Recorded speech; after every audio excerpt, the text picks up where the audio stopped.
Inking CROM, episode number 5, part 1 of an 11-pager by Jamie Barrows called "The Barbarians in the Pits," and I'm heading in there. I'm going to do a little inking on the pages, and I'm going to come back and give an update on CROM Anthology number 2. And where we're at on that. And of course, if you ever have any questions, whether you're with me on a live stream or coming in on the afterplay, in the comments. All right. You see, I have this little note here to myself. I have quite a few notes. Black Tombow. That's what this is. The reason I have Black Tombow in that note is that this is water soluble. It's a water base. So as I go into some of these areas for black,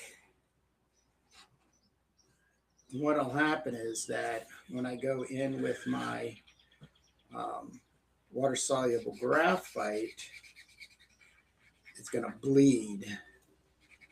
And I really do love the effect. I'll even show off.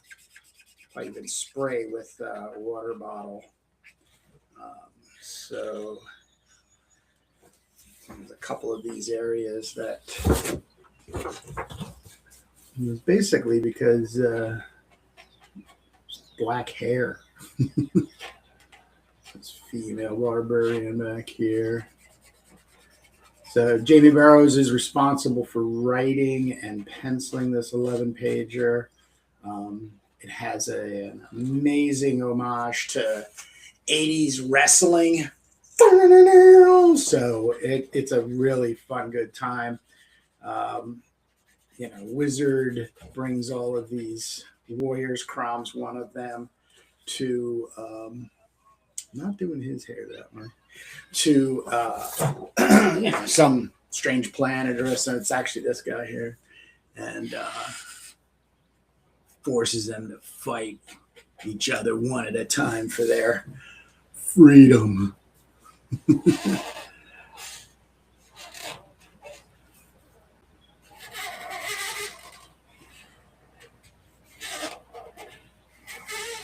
And these blue lines you see, technically speaking, it's just liquid masking, and it's applied by this pen by Molotov, and it's just like a paint pen. It's a total pump thing, really nice. And I draw all the white on the page that I want to keep, and that's how I do it.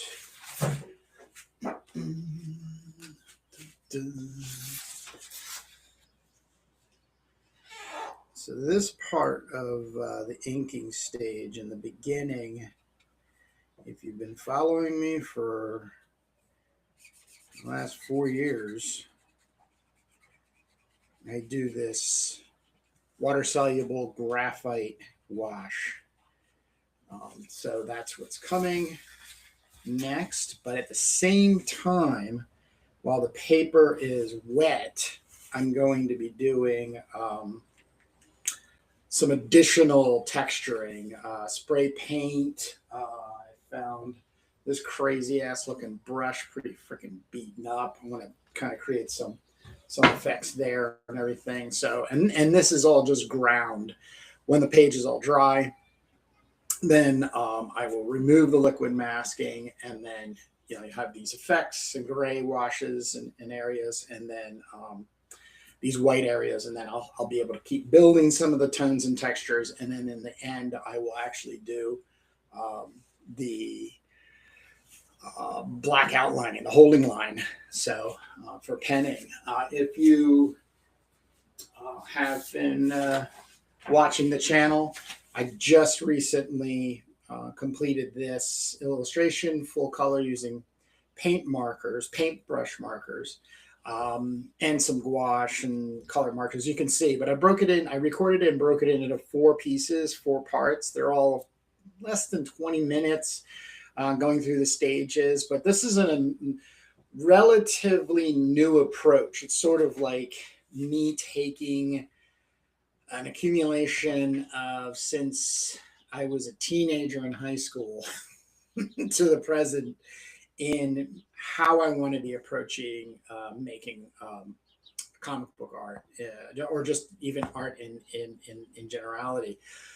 So there's these stages and everything. So, you know, getting there. But this black holding line at the end is really, I think, important. In the past, I have been doing it in the beginning, and I think I was finding that it was far more rigid in informing me of what to do and not do or take chances with. So if I'm able to play with, as you'll see with these pages in the beginning, by the time I get to the black holding line, things will be very, very tight and incomplete in feeling. So I'm really excited. I'm really excited about that.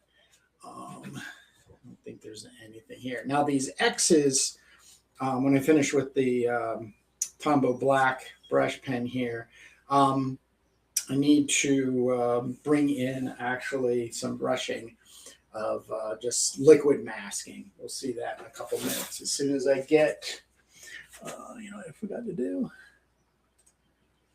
Send my Instagram, Facebook to give the alert to everybody.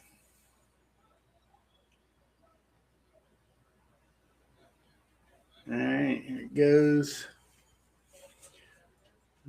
Double check.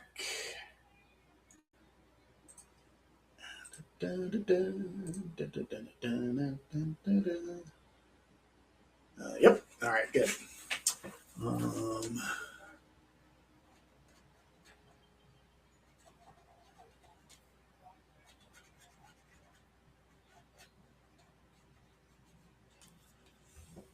Oh, yeah.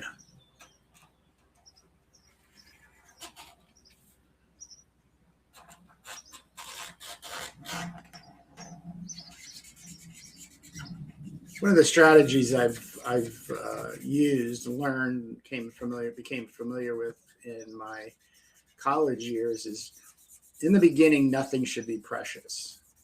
I understand that if we're making, let's say, you know, commercial work, somebody's hired us, or you know, we're working on our, you know, hopeful IP that will be picked up and purchased by Disney or whoever. We do have these strategies of really, you know, making sure that, you know, let's say the art is perfect and well rendered and completely understandable, you know, and graphic needs of storytelling. I'm very much going against that. I think you can get there in the end. I could very much believe that when you're finishing an image, an artwork, really the responsibility at the end is to remove any unnecessary information and make sure you're giving the right attention to the right information. So this is another thing that I am really looking forward to explore from here on out as an artist. This is not a whim of mine. This is something that I have been thinking about for quite a while. And I have gotten sick of feeling like I need to be correct in the way I make my art. In other words, you have to follow said social guidelines. You know, the page has to be 11 by 17. You write a script, you pencil the script or lay out the script, pencil the script, then you ink the script and the color script and everything like that. I get it. I get it. I understand. But I very, very much want to do it my way. The way that makes me feel very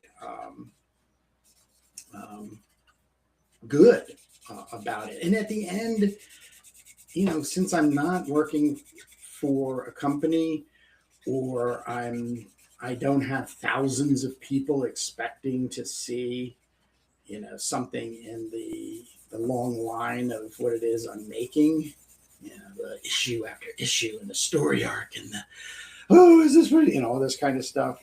At the end of the day, when at the end of completing the work, it's for my enjoyment. And what I'm really hoping in my business model is that it finds people that also enjoys the aesthetic that I'm generating in these in this art that I make, this art form I make that is comic books. So if you're with me now, thank you for joining me on this crazy journey. But I think there's a lot of people out there that are kind of sick of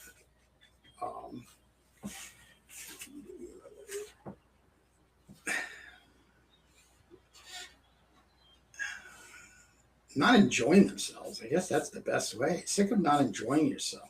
My CROM Anthology project is always being towed as a low to no stress project. And it was deliberate from the beginning because I really want, it's kind of like, I want the best work from people who submit. Yeah, but really I want the most honest work.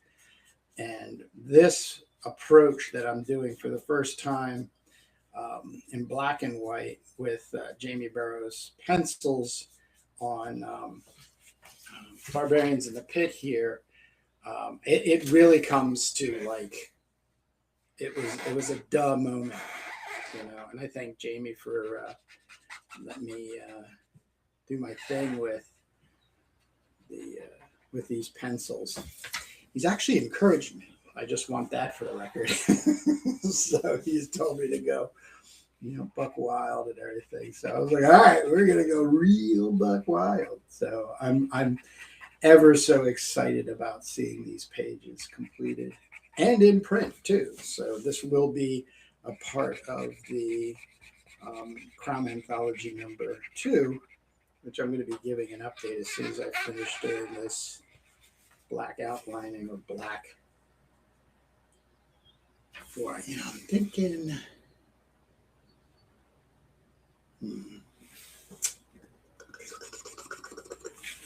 Do that. And so this says after graphite wash while wet, mask and spray white. So that's the old sorry if that was too close to the mic. There's gonna be a lot of extra sounds today. So but yeah, I'll be using white, gray, and black. But I'm sort of holding, I'm gonna come back to this page. I might bring some of these black lines because it washes out in this exploding energy, the exploding energy of this sword that this powerful barbarian has. Oh, let it lie. I'll think about it. But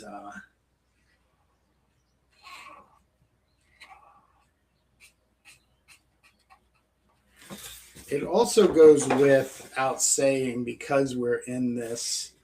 Oh yeah, that's right. I'm leaving. I have something I want to do there. We're living in this brand new age of AI as we're all being choked to death and deafened by. I am all in on, no matter how good or bad you are, do your art in analog. I mean, it doesn't, you can use, I use digital, but in the major sense of the process, I think we should be really making physical artifacts to be left behind, not digitally. Because when the data centers all go down, we haven't lost our art. Oh, that's right. I wanted to put this in there, you know.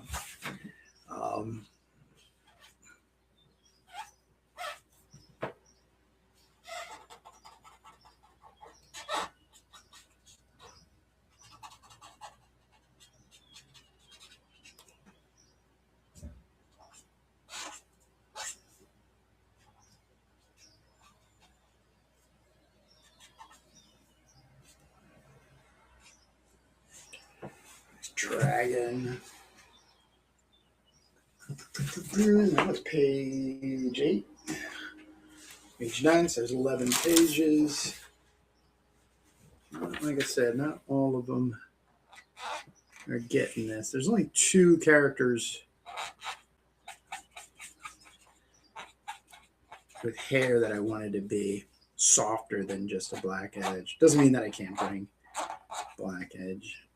Black edging in.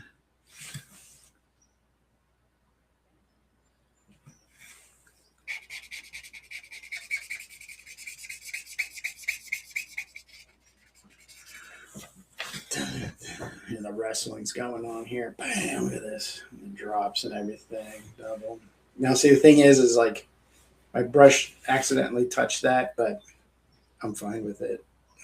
Very fine with it. Not worried about it at all. By the time this page is finished, like I feel like I can do and say as much as I can with it.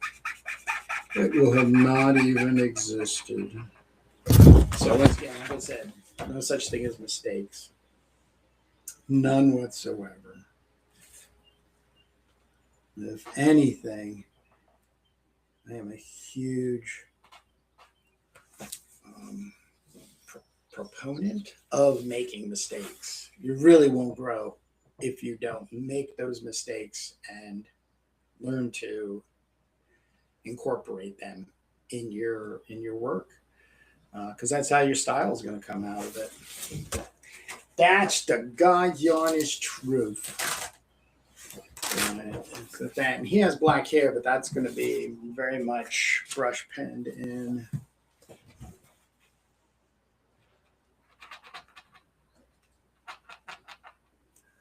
All right.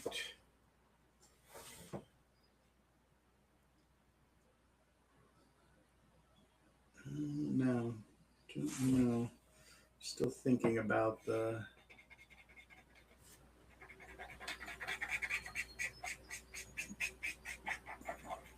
Kind of maybe putting black lines of energy in there. Don't know. It's just a thought, but might not really be all that necessary at this stage.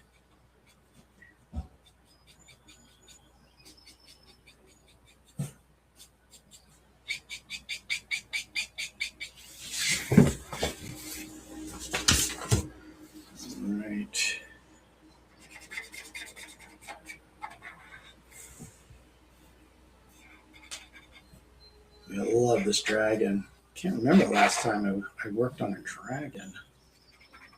Well, it's fantasy art. It's almost par for the course that you got to work on a dragon.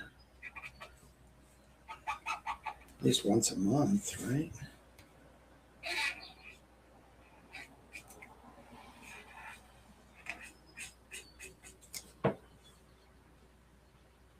All right. Alrighty. Now let's put in Charlie. What's going on? Aloha. That's Charlie from Saboteur Comics. Been watching you ink on your channel. Looking good. Yeah. So now I need to do a second brushier masking. And there's a secret to using a brush and masking, liquid masking. This is full of dish soap. And so what you do is you get your brush completely coated first in the dish soap.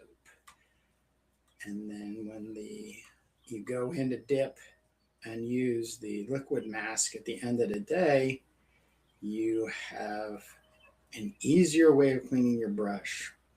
In other words, if you don't do this within a matter of minutes, your brush is just going to become like solid. There's no, so the dish soap helps keep the bristles from drying. So let's bring back the pages.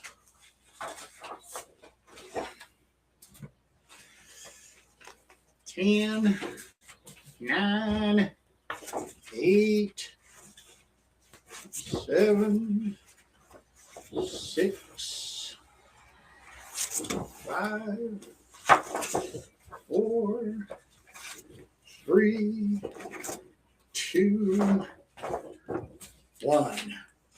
You have a ton of tips and tricks you need to learn. Yeah, you pick things up along the way. A lot of these things I picked up from other artists, believe it or not. Just some really great, creative people that I've come across in my creative journey. And, this was one of them. And the thing is, a lot of the people were not comic book artists, or even that. This I learned from a woman, a watercolorist, pretty renowned in my area, and was able to ask questions of her and her technique, and she said that magic to a lot of the techniques you see in watercoloring, because watercoloring is not forgiving. If anybody's ever worked in watercoloring, it's kind of like when it goes down, it's there on the paper. So there's not a lot you can do to move away from, something you didn't intentionally want. Mistake. So also, it was probably around the same time I was doing airbrushing. And of course, that's all liquid masking, frisket, they called it, and probably still is called that way.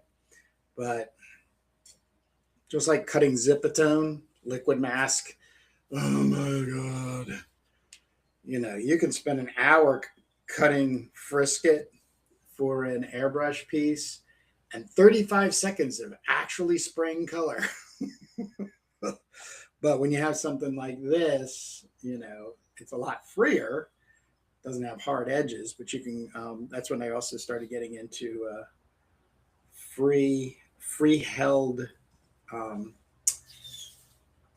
was like mylar sheets of plastic, like plastic sheets of paper kind of things, and you would cut out rough different shapes.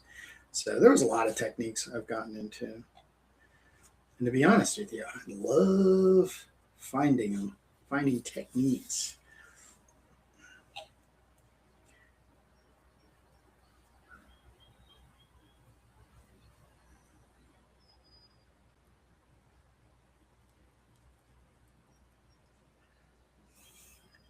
I just learned the white gel pen added the needed eraser in the end to make it flow better, from Rob Norton too. Nice.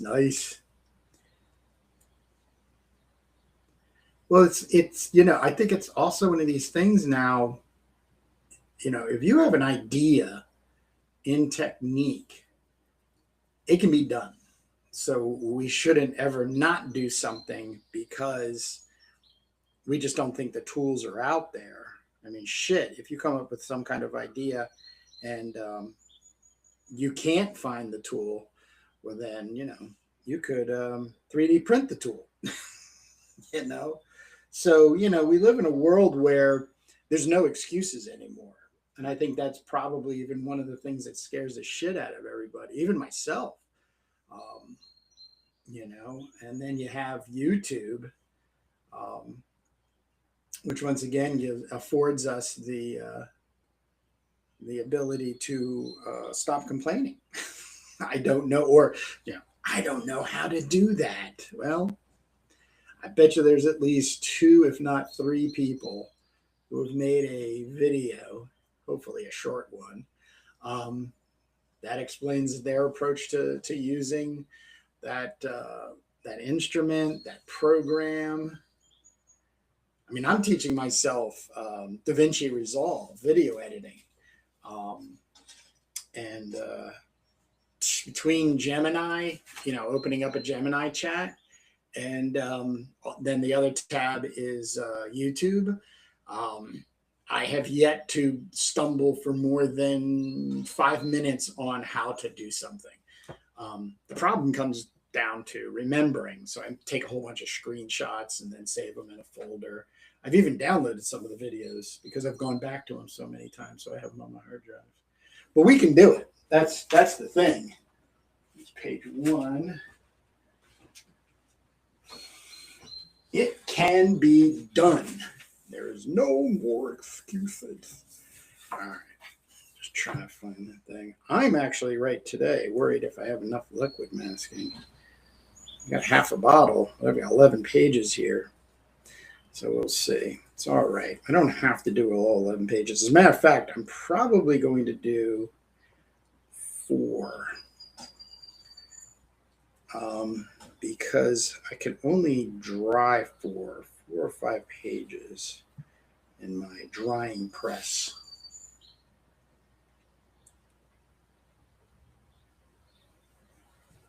Now, if you hear the birds singing, it means I have the window open because I need the ventilation, and I didn't want to forget.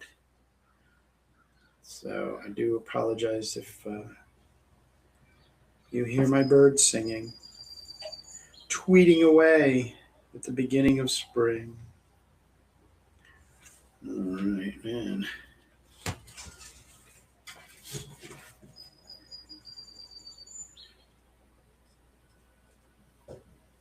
And speaking of white gel pens, gosh, it was probably 2014.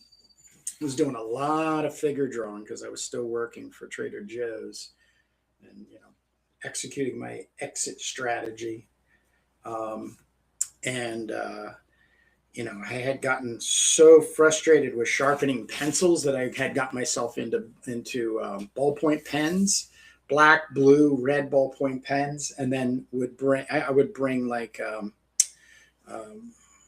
sometimes like a black Sharpie marker to just slam down things. And then I started getting frustrated with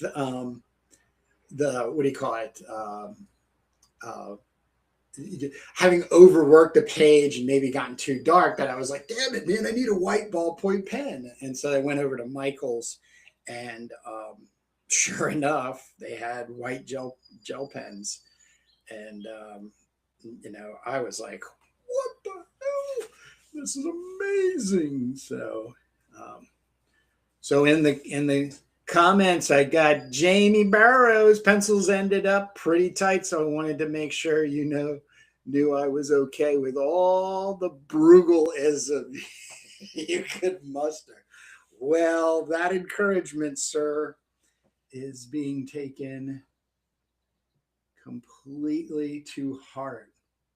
And when you say, when Jamie Barrows says tight pencils, they're tight, but there's a lot to be left to the imagination. So for me, there's just been having these pages. Matter of fact, in the mock-up, and flipping through that occasionally, it's just like, here. As a matter of fact,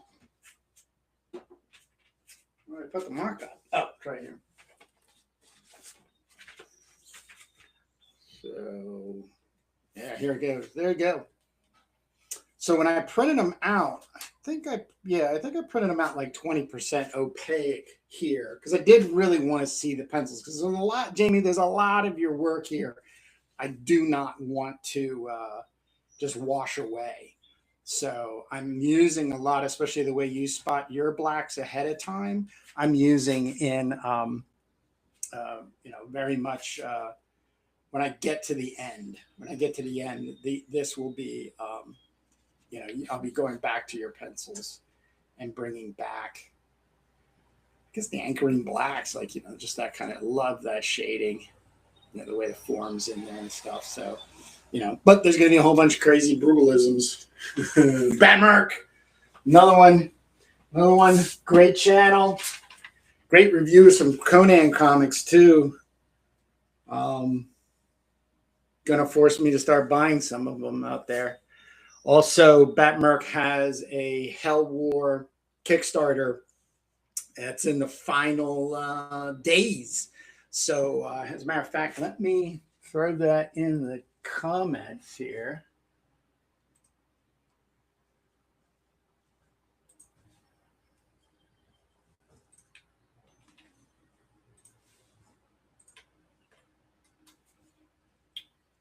There we go.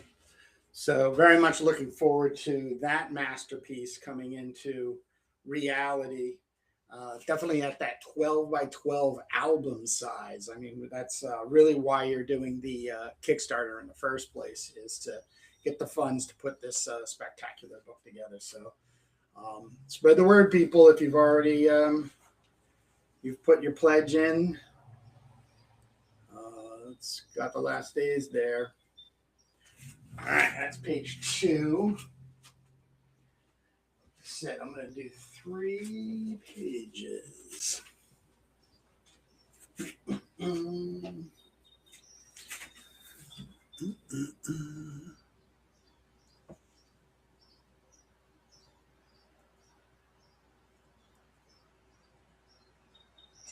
you can tell how hairy this brush is because I've had it so long and smashing the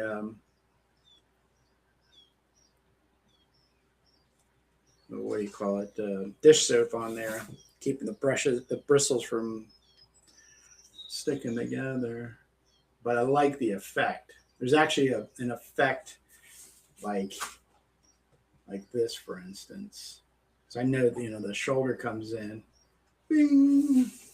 So when that dries, and then of course I get that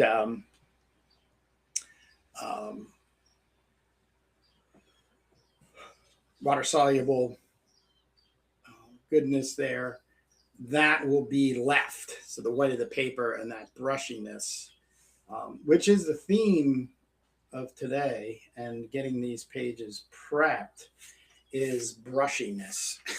I want things to be real brushy.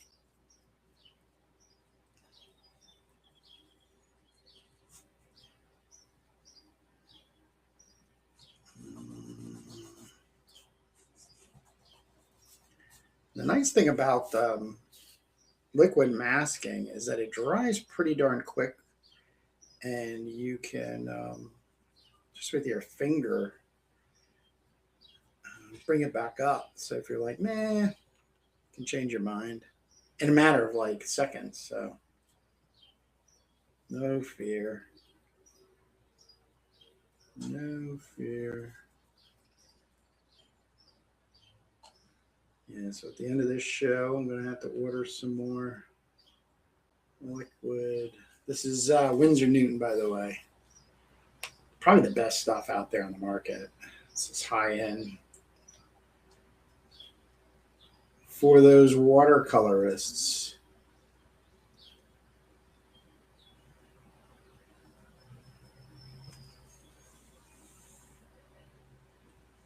And as you can see, it's all pretty sporadic.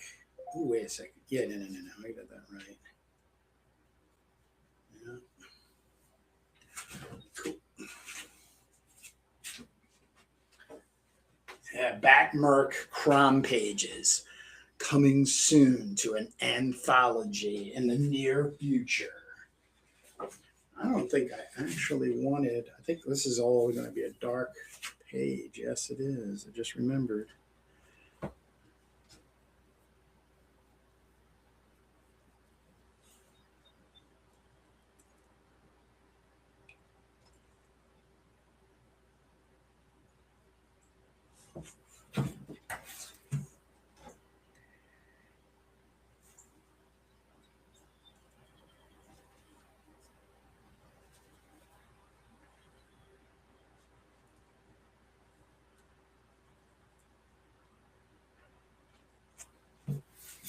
Yep, I do remember my thoughts here.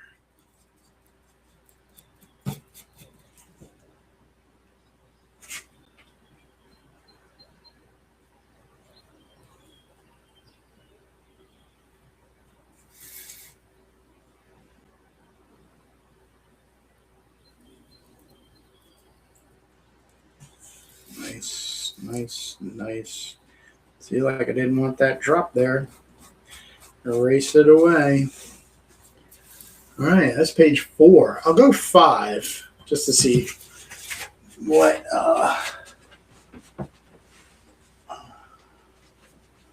got these pages all over the place. Not a huge studio.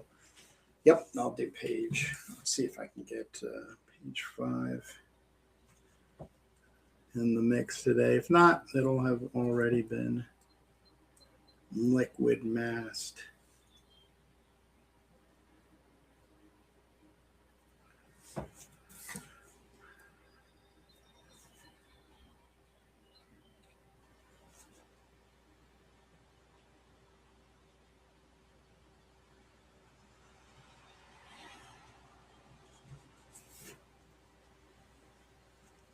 The majority of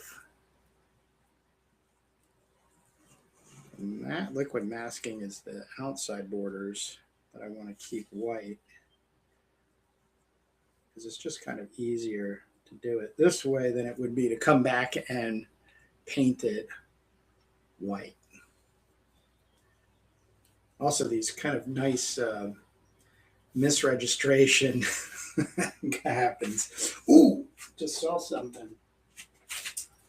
Let me just make sure you got it all. Yeah, I want to put some black in the dragon to get some fuzzy black shadows. All right. Okay.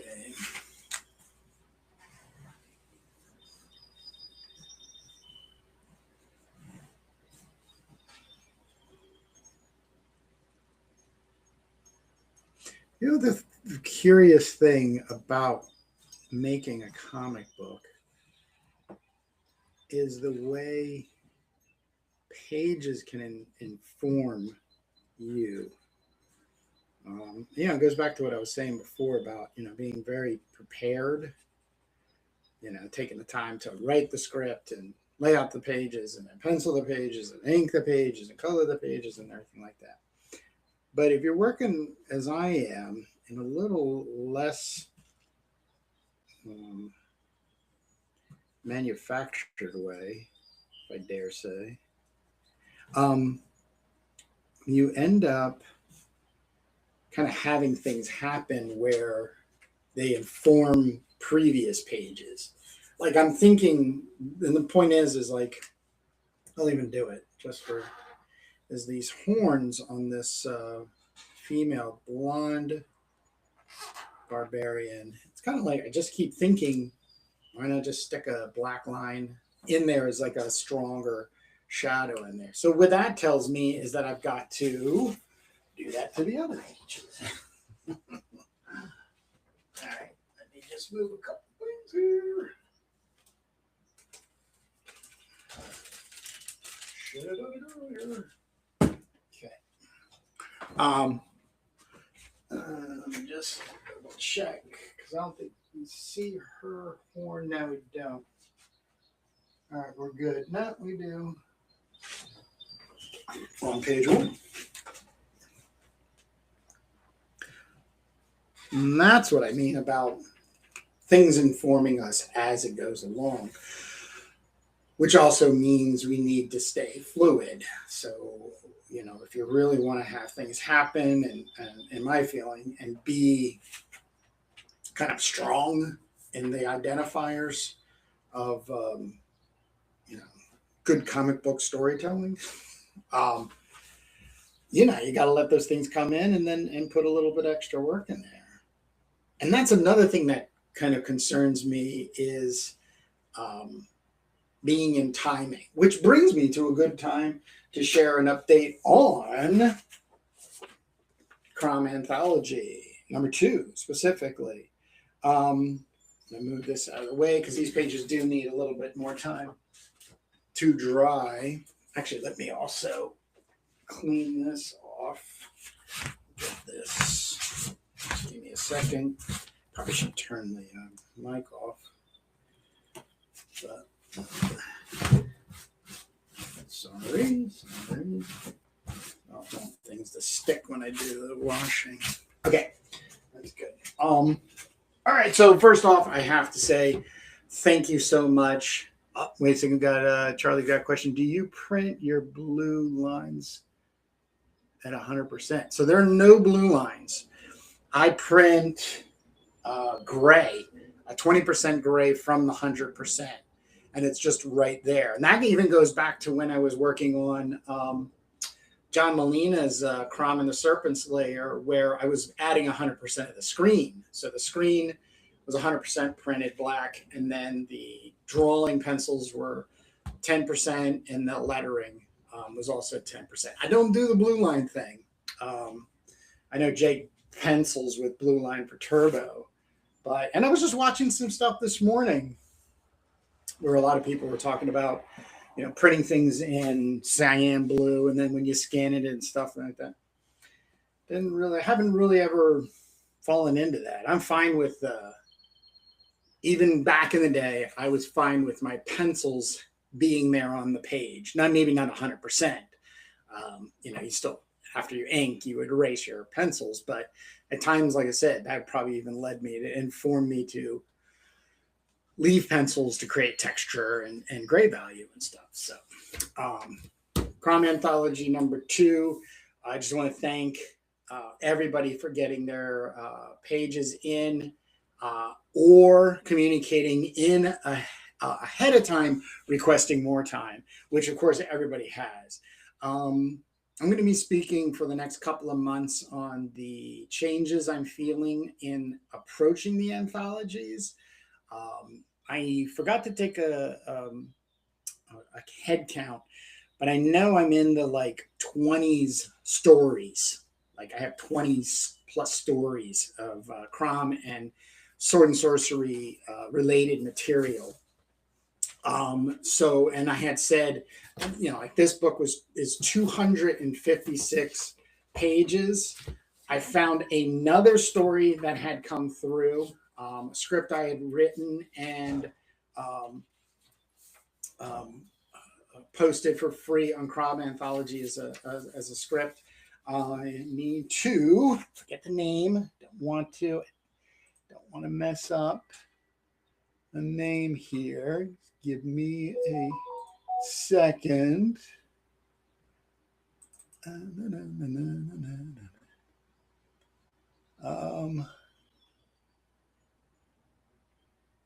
Where did I put it?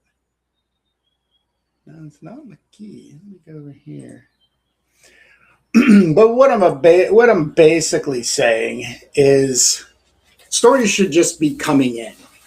I know deadlines are sort of a necessity, but I'm kind of learning that the deadline is not anything more than a marker to do your best to get to. But as I kept saying, and I keep saying, it's a load of no stress. If you need more time, please take it, because I'm not interested in getting a product from people. I am interested in getting their art from them, which will ultimately get printed. Like I said, I have to apologize for not knowing. This is just, in all honest and transparency, lost in the shuffle. But these came in. These are amazing, and they are in the works. This was a really fun Demon of the Fjord story based on an old 40s comic story. I just love the feeling of it, which was basically two sailors or two fishermen, catch a mermaid, and one of the fishermen falls in love with the mermaid, but and allows the mermaid to kind of wreak havoc.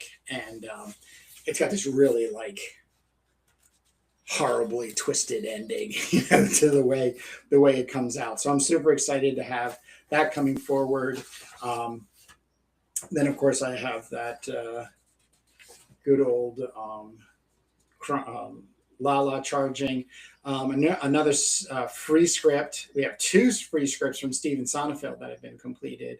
And this is Garcia, Richard, and this is CROM and the Child Killer. So that's really exciting. Keep that with that.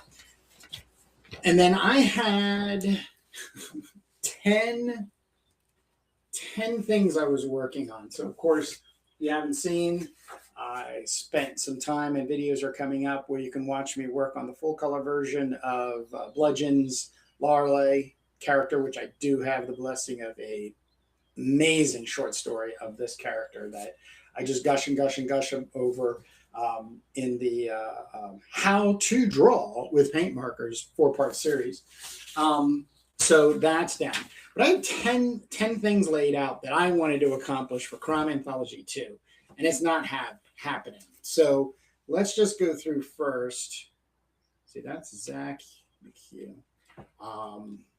So let's see, what do we have? Yeah, that I have to write this one. As a matter of fact, I saw Rick last night. Has an amazing show up at the frame shop that he owns and works at.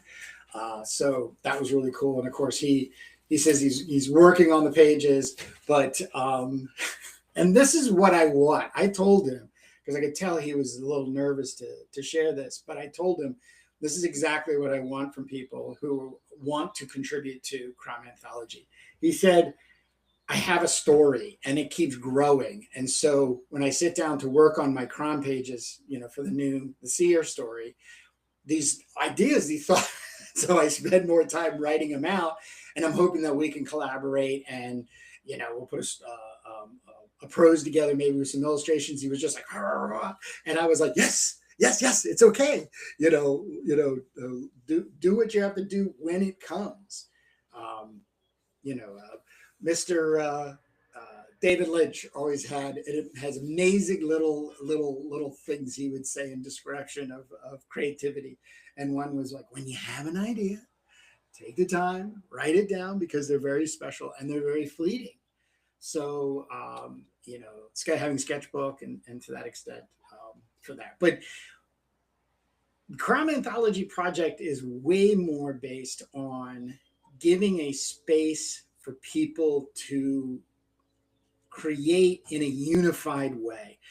Most anthologies in indie I come across are very sporadic. You could have thematically different things, and it's not a criticism of I don't like or anything, but my idea was very much rooted in, what if we just had one character who had sort of this evolving world around him and her, because Lala is a big player,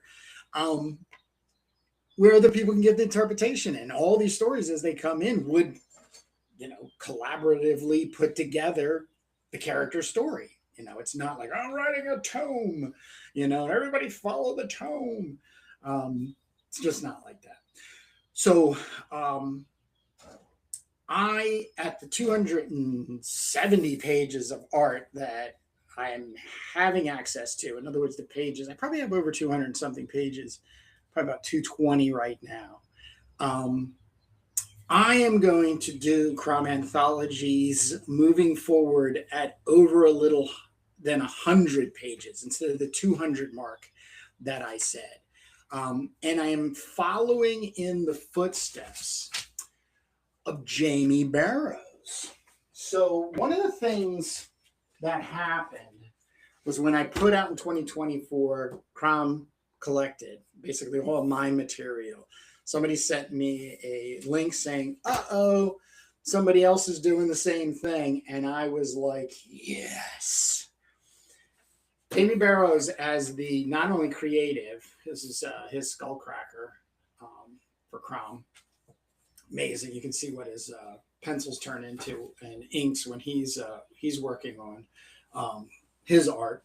But as the project lead, he has been doing such an amazing time that in my own anxiousness and getting very stressed about trying to fill 200 or curate 200 pages, me getting 4 stories or what have you, my CROM stuff completed and people waiting, like CROM Anthology 1 was over a year it took me to get that together. I'm flipping that now. So Jamie does a deadline, art submitted, it comes in, it's complete and it comes in. And then, based on, gosh, what are these, like 50 something pages? No, maybe not even, like 36. He'll break them up into, CROM Anthology number, CROM Brutal Blade of CROM 1, Brutal Blade of CROM 2. An amazing job had come along in Blood Maidens. So there's a 3 that's coming, I believe in maybe a week. I think it was mid-May. Doesn't really matter because it's all done. It just needs to be put together, and think, dang, I got the cover and the 14 pages for my wench old 2014 story and stuff. But I am just very enamored with this approach, and I know Jamie well enough that he doesn't have all the time in the world to be spent not only making comics but organizing, project leading, and putting together these anthologies. So taking the time to then, like, this is CROM Brutal Blade of CROM 1, Brutal Blade of CROM 2, and there's a 3, and of course there'll be a 4 coming and everything, and it happens in time. But the packaging of them, I think, is really is a fantastic way to go. So I have made the decision to go ahead and allow for me some insanity to let go of some of the work that I had placed in responsibility of wanting to see completed for CROM 2, CROM Anthology 2, split CROM Anthology 2 into two anthologies. So it'll be number 2 and 3. And they'll be, right now, I have kind of put together a mock-up in my, just in the spreadsheet by page count and the stories that I'd like to see in CROM 2. And I think it's about 220 something pages, 23, 24, 25 pages. And I like that. I think it's also going to be more affordable. It will actually be more affordable to purchase. CROM Anthology number 1, 256 pages, $35. Just, I can't get around that number. Sometimes I put a discount at it, 30, but that's the other sort of the end of it and everything. First one's 40. Okay, yeah, Jamie, 40-ish pages. Number 2 and 3 were 50-ish. Yep. Okay, I wasn't crazy. Blood Maidens are shorter to play with the card stock and the format. Yep. And that's, once again, Jamie, I'm really following your lead here, because you're playing with it as it's moving, and I think there's just a lot. It's a lot better of a time. Correct me if I'm wrong, but it looks like you're having a better time at doing and accomplishing the CROM anthologies and the Blood Maidens than it would be to try to put a 200 plus anthology together, which is what I think. So moving forward, and it affords. So the stories that I'm going to back up on, I'm just going to kind of put back is CROM Daring is going to wait till 3. The last thing I am going to work on is CROM Junior. The CROM and the Green Doom of Yarnagas is going to be 2 parts, so it won't be coming. We'll see if it'll be 3, if not 4 and 5 in pieces. Have already completed CROM and the Serpent's Lair. Actually, we just got these pages are coming in from Jasper. Really loving that. I'm working on the 4th one I have, which is Jamie Barrows' Barbarians in the Pit. I do have 1 illustration that would need to be made for Ian Stone's Cult of Ape, or Apep. which is, like a day or two worth of work, but that's not anything. And then I'm going to be illustrating very much in a similar style to the previous, kind of the square illustrations in the middle. Ollie's CROM caught in the word, which is I think it's 5, if not 6 pages, because I'm really just blown away by the prose and illustration part of it. And then I got an extra new pin up from Adam, and then I had to do the cover. So you can see the cover right now for the CROM Anthology, the mock-up. But I was with my friend Matt Stawicki just on Tuesday and was able to get, and this is a 17 by 22 archival paper printout of the concept sketch. Excuse me.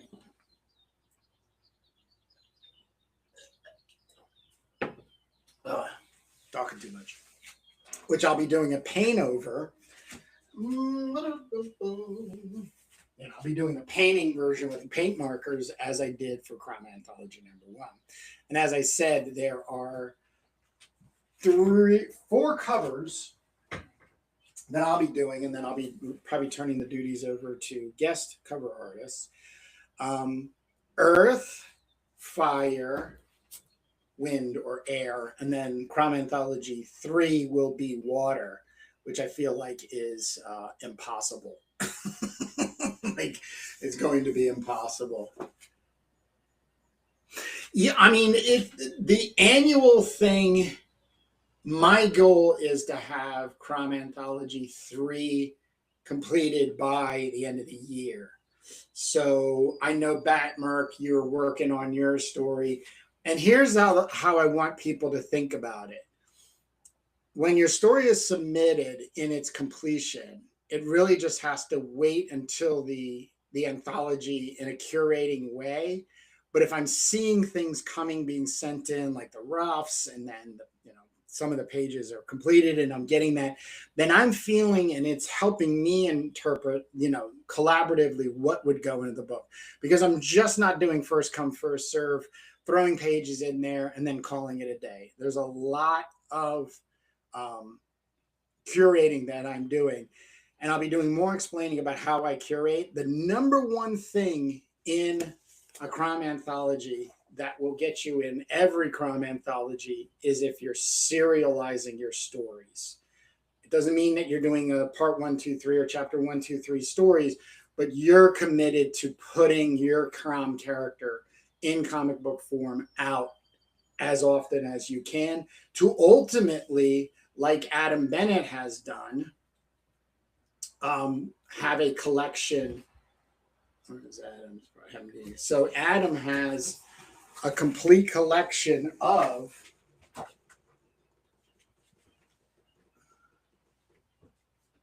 his CROM and the Altar of the Serpent, which he sells through Blurb.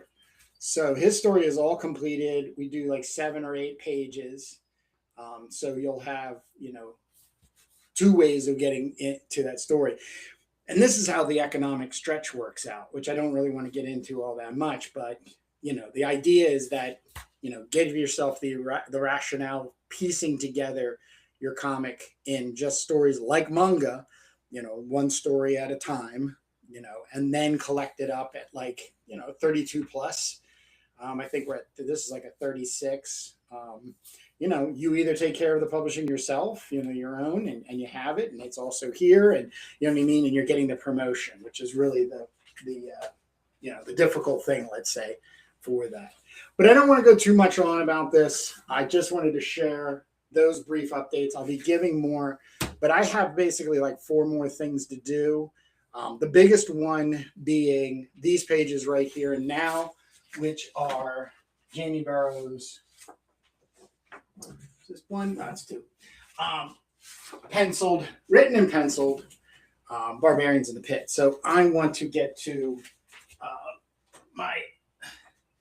whole reason for doing this day. Oh, I got to do one other thing. I got to get my press out. Press the pages, which is not that big a technical thing, but just want to have it ready. All right. All right.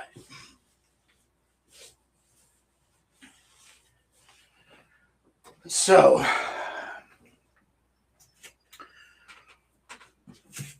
the last thing I want to say about CROM Anthology 2 is it's being split. So 2 comes out sooner than later, and 3 is coming out after. But in all sincerity, it would be 2, but waiting till the end of the year instead of like, I'm hoping like springtime to have number 2 out. But we have that. But these, like I said, until I tell my story of how CROM becomes the Dark God, I'm going to constantly be doing CROM anthologies. So I have some other approaches that I know will be coming in shift. But if you have a CROM story to tell, you have a place that it will be published at a period of time, obvious, in the timing of said having the story completed and going from there. I can't express enough that I want this to be a low to no stress place for somebody to use as a goal, in a sense, a marker, right? The deadline thing, I also want to kind of change as things come along, but I have enough work right now for 2 anthologies through the year, so we'll be hearing that. But if you want to do a CROM story or are working on a CROM story, make sure you're contacting me, means giving me updates, showing me what's going on, because it helps inform in the curating of the books. And other than me dying or becoming incapacitated, there's always moving over to Jamie Barrows' Brutal Blade of CROM. But I don't want everybody running over there quite yet, because I know Jamie has enough going on for that. So let's get on this, and let me show you how things. So what we're doing is we're doing a water-soluble graphite. I'll show you the stick here in a second. So Artgraph, ARTGRAF, like beating up anyhow, this is just a stick of water-soluble graphite. It works just like a stick of graphite, but then once water is going on it, it starts moving like a watercolor. So this is just a $1 from Target, little bucket, duct taped. A piece of I'm not going to do this near the microphone, but sandpaper to just rub in, that. Then I take water and wish it on. Now I have to do what's called sizing the paper, and what sizing the paper is this. So the back and front needs to be wet. And what happens is it will then shrink in the drying process. And if you flatten it, you put it in between 2, like I use just towels and then boards. And then I stick, 60-pound bins of comic books on top of it and let it dry overnight in a press. The pages end up being, really well flat and sized. So then when you put other so that's leftover from me working. Just grab that. When you come back with more wet stuff, medium wise, you're not, the paper's not buckling anymore. So then what I do is off camera. Bit of water, 2 things of water here, and then you can already see how like This is the thing I like. I just love the most. And yeah, love it. And as I said, some areas are going to get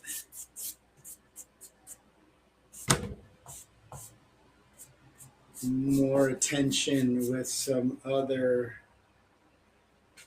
medium. The toughest part about this is, let me try something here. Come here.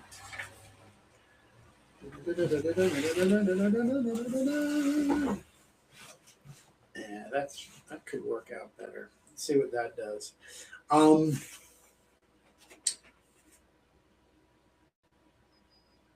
But yeah, no, there's not much more I want to do to this page.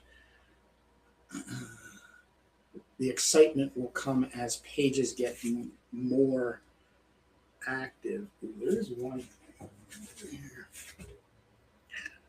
No. I decided not to do that. I'm just going to leave this as is. Into the dryer. All right. Page 2. As I said, throw some on the back.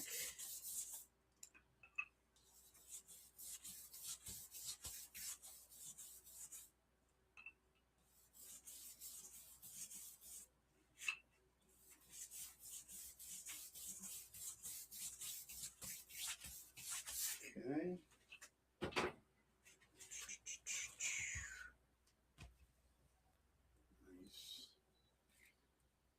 What I'm going to have to do is next one, I'm going to flip this because there seems to be leftover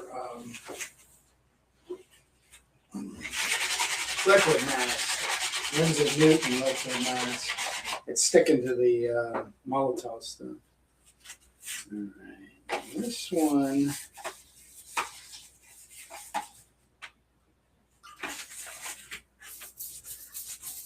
I know this is very black.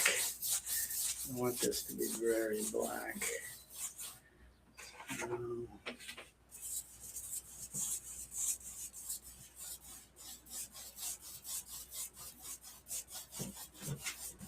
You can see even just with this, like when it kind of like dry brushes.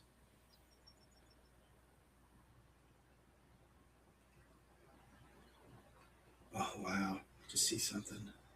Kind of cool. It's hard to describe, but, you know, things are happening. I need some black ink, which I did not pull. Oh, it's right here. All right. Speedball.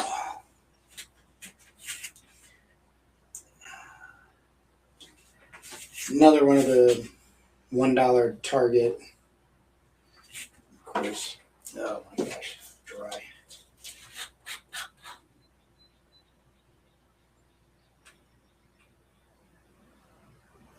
There we go.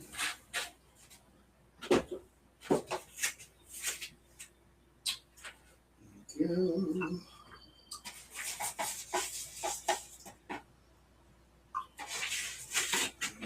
Test it. Ooh, wow. That's dark.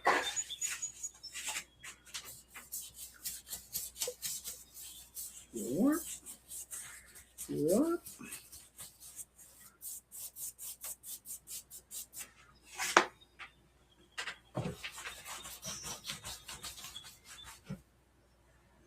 What?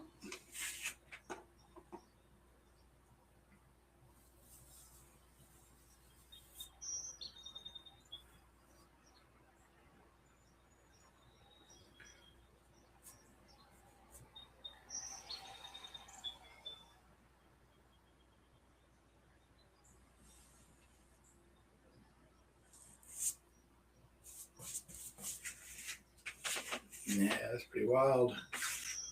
Now I can do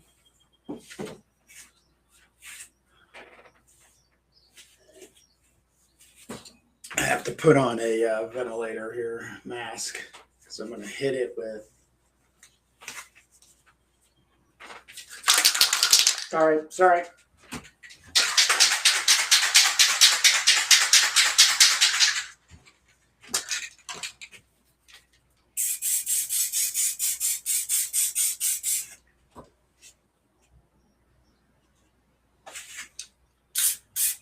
Now watch this.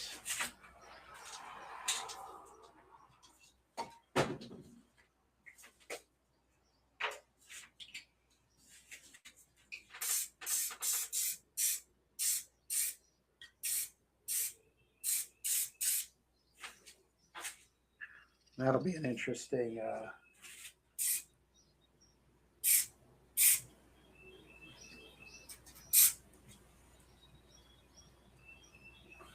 There you go. Now that I do have to let dry just a bit because the paper is very wet. It's not going to dry very fast, but I need the spray paint to not be on its own. It needs to get with the washed surface and everything. So this is going to be fun as all get up. We can help some of this along. Yeah, that's drying up nice. All right, off to the drying rack.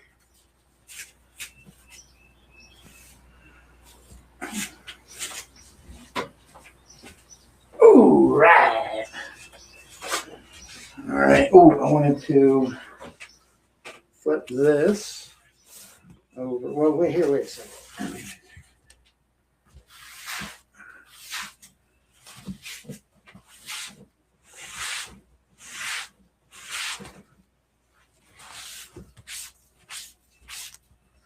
So this is what's called a sill mat for baking. It's just a flimsy piece of plastic. It's like a rubbery plastic. I think I got all the. I'll keep it like this. All right. Page 3. Oh shoot! Broke my mask. It's okay. Thanks to COVID, I have tons of these things sitting around. All right, there we go. All right, so let's.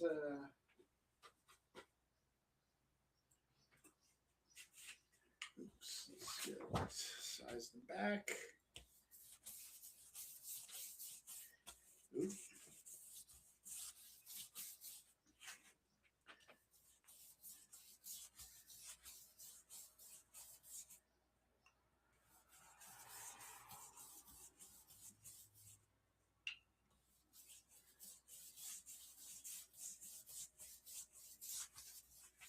Okay.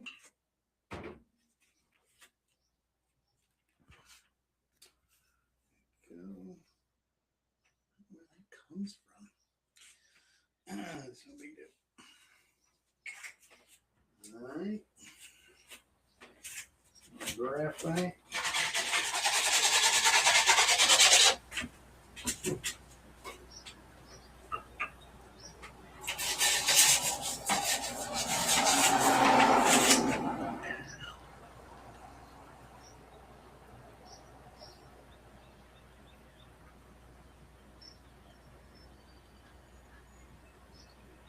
Now, because the paper is wet already from behind,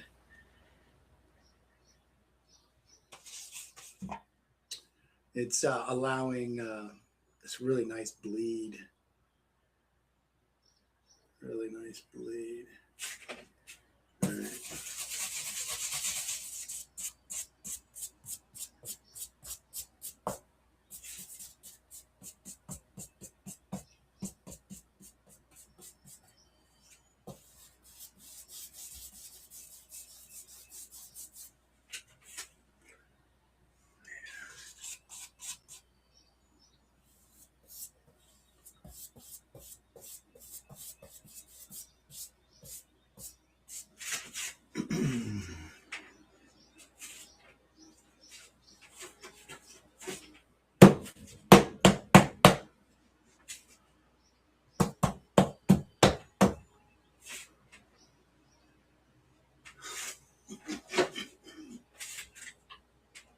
Ooh.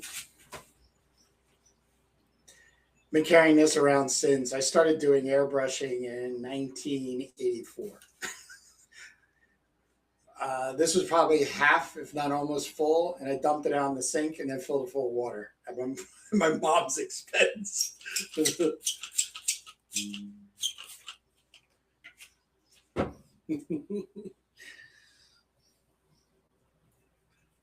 Because, you know, art takes precedence over anything else in the moment. Now, the thing is that you can see it looks so dark. It looks so dark, but it ends up drying white. So, like these kinds of effects I've grown to get adjusted to that. This will dissipate into like probably half of the contrast that you kind of go there. And also why I need the white lines to be there at the end when it's dried and I come through, because then the shape and forms can still come back, you know, in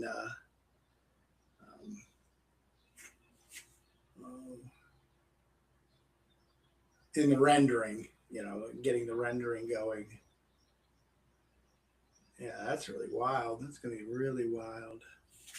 Just, I don't think I want, I think I might just.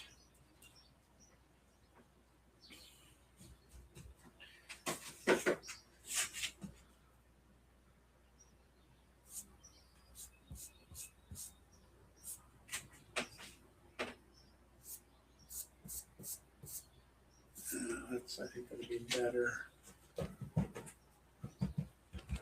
Yeah, yep. All right. All right, moving along to the dryer. Oh, wow, that page 2 is really, I left it out drying while working there, and it's coming along nicely. Matter of fact, nah.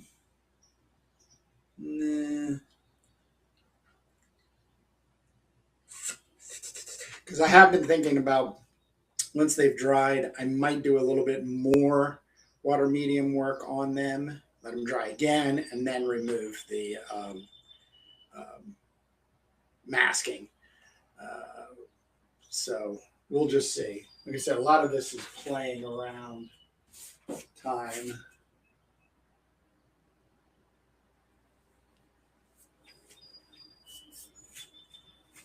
All right, here we go. Let me put this down.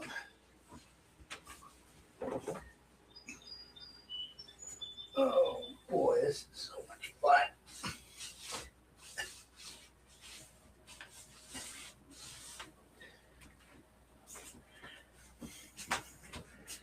So anybody watching this might be in a headspace of like, why, Kurt? And to not be pretentious, but I like having fun, and I'm not scared of quote unquote. I just don't believe in mistakes or things being made into mistakes. That you can always work your way out of doing something silly, crazy, stupid, you know, that kind of thing. But you'll never see any of this kind of stuff in a formulated process, step by step. That's even my step by step I keep playing around with. Like, you know, those pages a year ago or last year would have been 80% skeletal ink. So I would have just taken my Funnosuke hard tip, blue tip pens and done all the inking first. But like I said earlier, it was informing too much for me to not play and have fun. But if I'm going to do this art for the rest of my life, it's going to be having fun at it and seeing the kind of like crazy wild things that can happen when you're just doing your thing. So now this one, I'm gonna do, because you see Jamie had put these like, you know, lines in there, speed lines, and I want to Where's that brush? Here it is. So I pulled this kind of crazy brush out.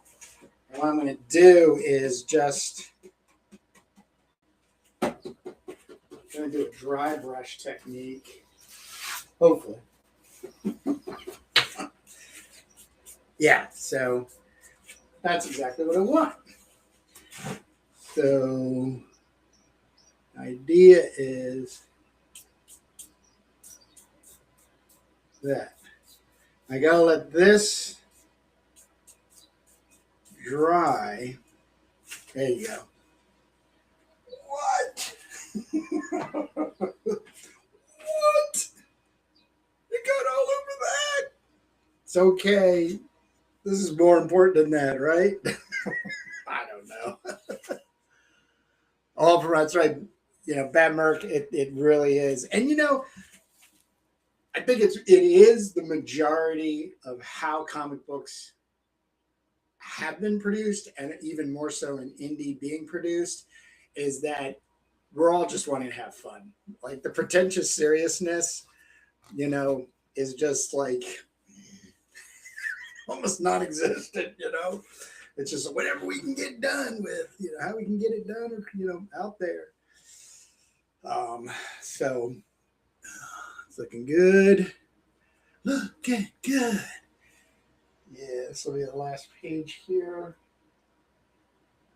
All right. All right. Wow. This is so cool. All right. Now let's do the back. Let's see what happens. Probably rushing this, but just a child. 56-year-old child.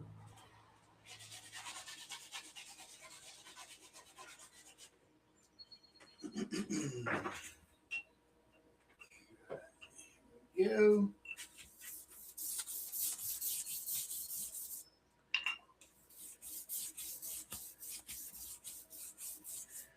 It is funny how the backs can create information, you know, informative brush marking and, you know, blurbs and stuff. To the front. Let's see if I all stayed. Yeah, it did. Coolness. Coolness monsters. Okay.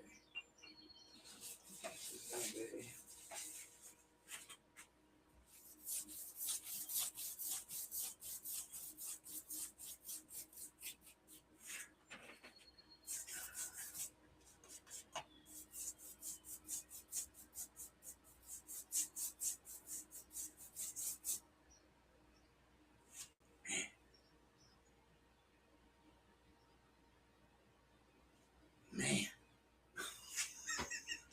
Now I do want to do that black airbrushing again. I'm going to get a mask on.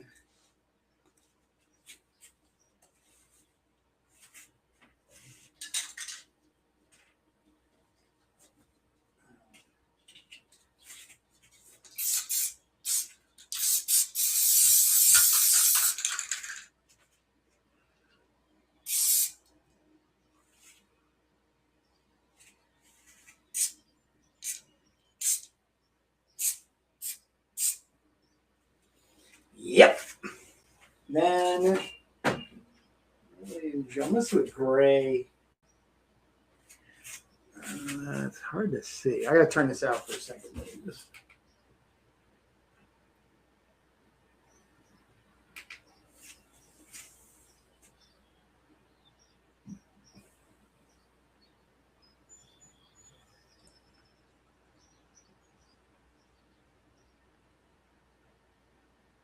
I'm gonna check what's here. So this is page 4. Page 4. That's this page here.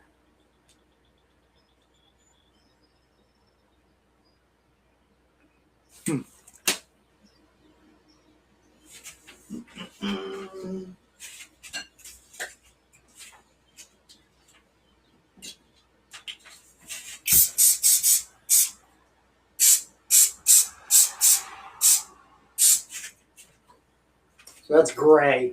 This is a neutral 5 gray. It's always nice to have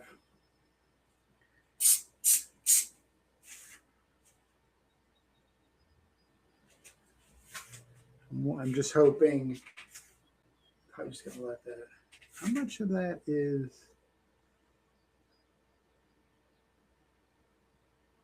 Yeah, I might have to hit that after it's dried. But that is gonna be it for today.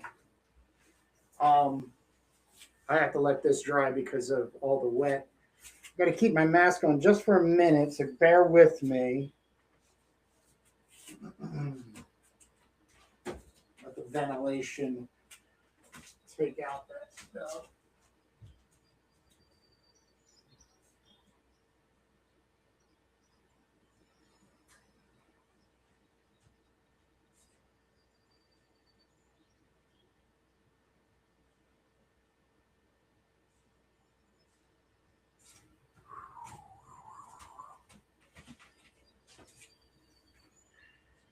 Woo!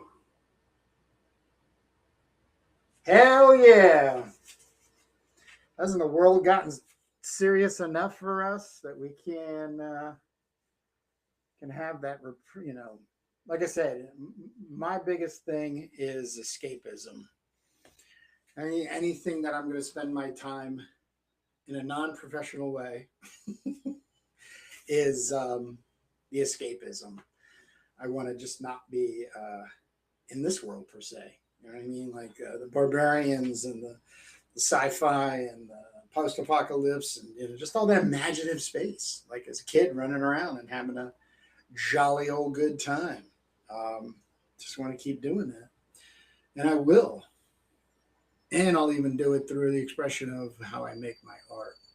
And with that being said, I just want to thank everybody for joining me today. I made a note. I'm going to be at SPX and IC3 in the month of September 2026. Just got my table, reserved a room. So I'm going to be there. It's a Saturday, Sunday in Bethesda, Maryland. If you're within 50, 60 miles and you want to come and hang and everything, let me know. You know, we'll try to work something out or anything. But, you know, I really am looking at these shows as a destination point. I know all of us can, you know, live freely, you know, in our creative spaces and making our stuff and using technology like Instagram and YouTube. And, you know, showing off stuff, but they're just like owning the physical comic. There's just something greater in actually meeting the individuals making the comic. There's a good chance that Sunday Jake will be joining us, if not Saturday, into Sunday at SBX, and we'll both be at IC3. So really, there will be more information about this, but I'm going to really chant about these shows being a destination point for, you know, people I've made contact with and everything. You know, and if you haven't been doing conventioning and you would like to check out shows, you know, these I would suggest in getting to them. Obviously, if you're coming from some other part of the United States. Yeah, I know, Bad Merc, Los Angeles. We're just going to have to. Yeah, I know. It's like that. But IC3 and comic art fans who are the ones now leading, they are doing as many shows. Next year, they said they want at least 11 shows stretching across the country that have IC3 Indie Creator Con associated with, dropped in, however you think. So, you know, get over there to comicartfan.com, you know, check it out and everything. But, you know, at the same thing, yeah. No, guys, Bat Merc, Charlie, you're absolutely right. I'm going to have to bite the bullet and get my butt over to the West Coast, definitely the LA area for shows and everything. So that is on the horizon, if you will. But I can't thank you guys enough. Especially, I just want to once again thank Jamie Barrows for putting the story together, writing, penciling, and allowing me to really kick off on it. But number two, doing the amazing leadership that he has been just as long as I have with my CROM since 2024, and really giving me also the courage to kind of change the winds a little bit in my sales in order to not drive myself crazy and get the best out there from not only myself but others in that. So you can get these copies of Brutal Weighted CROM and Blood Maidens on CROMBarbarian.com. You can get them directly through Jamie Barrows, which on Instagram, just Jamie, or just type in Jamie Barrows. He has that thing. And I will have copies at those shows, SPX and IC3. But guys, thank you so much. There were so many of you that came through and hung out. If you are seeing this on the replay and have made it this far, I also thank you. The comments will always be open at the bottom for any kind of questions, helping you point directionally to supplies that I've learned, used and everything. But I really can't express how much joy and accomplishment I made out of this Lorelei, Bludgeon's character. Lorelei, this just berserker, bloody, brutal female barbarian sword and sorcery character. 4-part series. Part 4 will release tomorrow, but right now you can get over and start watching these on my YouTube channel. I had to make these adult, so they're for 18 and older videos because I was really concerned about the how-to phrasing and people just sort of randomly getting to it and then finding themselves with this, you know what I mean? And I really only want this to get in front of the people like yourselves, to share my technique and obviously my passion for sword and sorcery and just like badassery. So guys, thank you so much. Jamie, if you're still there, like I said, thank you. Bat Merc, Saboteur Comics, Charlie. Who else did I get in here? I wonder who else. Yeah, and then tomorrow morning, 10 o'clock Eastern time, Jake and I will be getting together. I have completed the last 10 pages and have scanned them today of Turbo Pit Fighter #1. So tomorrow morning's episode, or tomorrow, the episode tomorrow, is going to be pretty exciting when it gets down to Jake and I having to make some decisions. But other than that, guys, thank you. Enjoy the rest of your weekend. And we'll see you out there. Keep making them comics, reading them, buying them, supporting them, loving them.